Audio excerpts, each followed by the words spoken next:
Good morning students. So welcome to your online science class. So today we will start new chapter. Chapter number 2. The name of the chapter is the cell. Okay. So let's start the chapter. All living organisms from the tiniest to the mightiest are made up of cell. जितने भी जो living organism है चाहे वो छोटा हो या बड़ा हो सभी किससे मिले सेल से मिलकर बने. But is more every organism start life as a cell. यानी कि कोई भी जो ऑर्गेनिज्म अपनी लाइफ जो स्टार्ट करता है वो सेल से ही करता है. The single cell from which an individual develop divide and redivide. एक सिंगल सेल से जब स्टार्ट होता है कोई भी इंडिविजुअल फिर वो डेवलप होता है, फिर क्या होता है उसकी सेल डिवाइड होती हैं फिर रीडिवाइड होती है. तो इस तरीके से एक डेवलपमेंट होता है किसी भी ऑर्गेनिज्म का. Then these cell get differentiate specialised and to different types and form tissue. फिर ये जितनी भी जो सेल है क्या डिफरेंट हो जाती हैं, अलग अलग टाइप की बन जाती हैं और क्या बनाती है मिलकर टिश्यू बनाती हैं. You may remember that a tissue is a group of similar cell that perform a particular function. आपने ये पढ़ा होगा कि टिश्यू क्या आता है, ग्रुप ऑफ सेल होता है, सिमिलर सेल से मिलकर बनता है जो कि क्या है पर्टिकुलर फंक्शन को परफॉर्म करता है. The tissue form organ and slowly the individual take shape. ये सारे जो टिश्यू हैं ये मिलकर ऑर्गन बनाते हैं और फिर इन्हीं से क्या होता है एक जो इंडिविजुअल है जो ऑर्गेनिज्म है वो एक शेप लेता है. An organ like the heart is a group of tissue that work together to perform one और more function in the body of a organism. जैसे कि एक ऑर्गन है जैसे कि हार्ट है जो बहुत ग्रुप ऑफ टिश्यू से मिलकर बना जो कि आपस में मिलकर करके वर्क करती हैं और एक या एक से ज़्यादा फंक्शन को परफॉर्म करती हैं बॉडी में.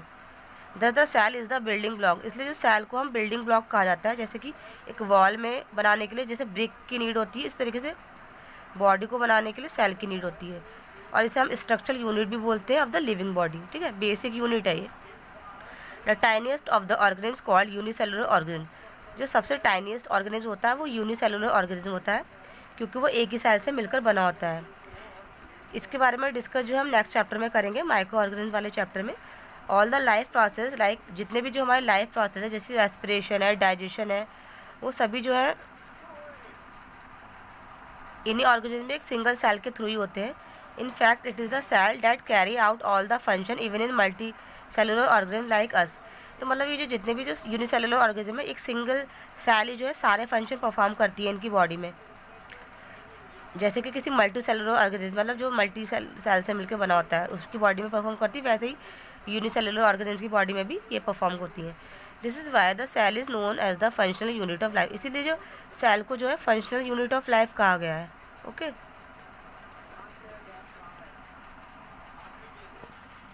Now types of cell. Cells vary in size shape and structure. Cell जो होते हैं वो साइज में भी अलग होती है, शेप में भी अलग होती है, स्ट्रक्चर भी अलग होता है. दो most cells are too small to be seen by the necked.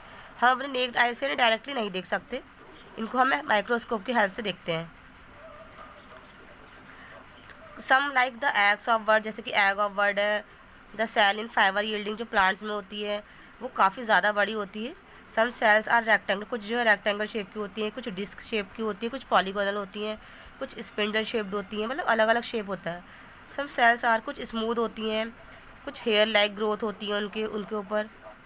Even the internal structure. और इसके अलावा जो अंदर का जो इंटरनल जो स्ट्रक्चर है सेल का वो भी सेम नहीं होता सबका.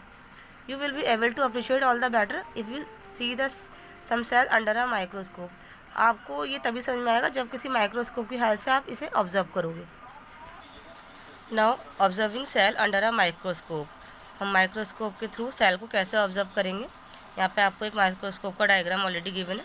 Perhaps you remember from your previous class that convex lenses can be use to produce enlarge images of object.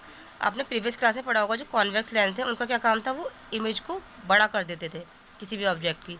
A microscope uses the magnification produced by the two lenses to make very small object visible to us. तो microscope में क्या होता है,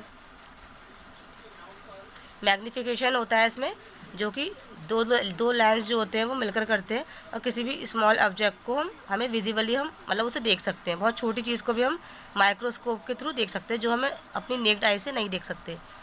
the lens that is close to the specimen. जो lens होता है जो कि स्पेसिमेन के क्लोज होता है ये यहाँ पे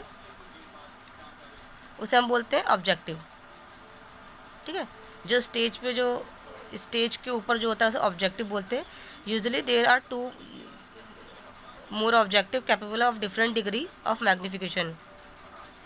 यहाँ पे जो है दो ऑब्जेक्टिव होते हैं जो कि अलग अलग डिग्री पे होते हैं मैग्नीफिकेशन की। The lens through which you see is called, जो लेंस के थ्रू मतलब यहाँ से हम अपनी आइज़ के थ्रू देखते हैं, ये आई पीस होता है। द इमेज, जो इमेज प्रोड्यूस होती है by the objective act as an object for the eyepiece, मतलब यहाँ पे जो भी इमेज फॉर्म्ड होगी वो आई पीस के लिए एक ऑब्जेक्ट की तरह वर्क करेगी जो कि उसे मैग्नीफाई कर देगी, मतलब बड़ा कर देगी। अब है staining and mounting.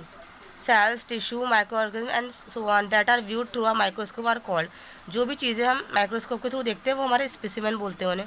A specimen is usually stained before using viewed, मतलब स्पेसिमेन को देखने से पहले हम उन्हें स्टेन कर दिया जाता है, कलर कर दिया जाता है। The stain is a dye which colour certain part. Stain क्या होता है? एक डाई होती है जो कि कुछ सर्टेन पार्ट को कलर कर देता है।